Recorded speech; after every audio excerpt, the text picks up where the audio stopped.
15 जनवरी 2024 को सूर्य मकर राशि में प्रवेश करेंगे। इस दिन मकर संक्रांति मनाई जाएगी। सूर्य का एक राशि से दूसरी राशि में जाना ही संक्रांति कहलाता है।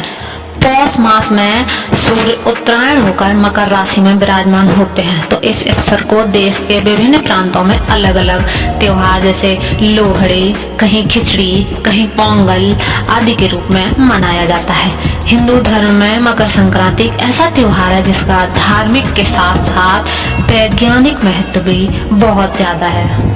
पुराणों में मकर संक्रांति को देवताओं का दिन बताया गया है। मान्यता है कि इस दिन किया गया दान 100 गुना वापस होकर लौटता है। मकर संक्रांति से अच्छे दिनों की शुरुआत हो जाती है, क्योंकि इस दिन मल मास समाप्त होते हैं। इसके बाद से सारे मांगलिक कार्य, विवाह, मुंडन, जनेऊ संस्कार आदि शुरू हो जाते हैं।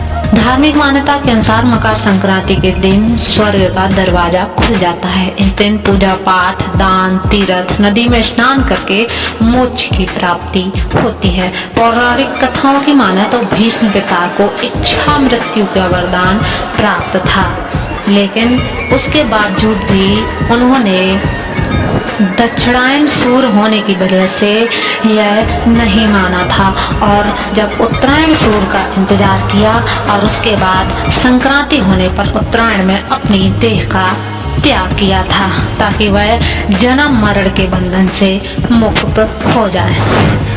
गंगा जी भी धरती पर इसी दिन आई थी। माँ गंगा मकर संक्रांति वाले दिन पृथ्वी पर प्रकट हुई थी। गंगा जल से ही राजा भागीरथ के 60,000 पुत्रों को मोक्ष मिला था। इसके बाद गंगा जी कपिल मुनि के आश्रम के बाहर सागर में जाकर मिल गई थी।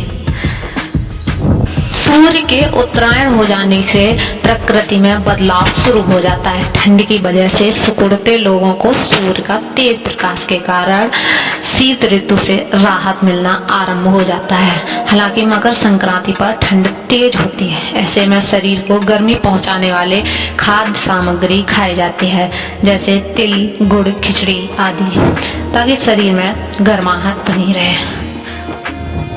मकर संक्रांति पर पतंग उड़ाने का विशेष महत्व है और जो कि विज्ञान से भी जुड़ा हुआ है। सूर्य का प्रकाश शरीर के लिए स्वास्थ्यवर्धक और त्वचा तथा हड्डियों के लिए बेहद लाभदायक होता है।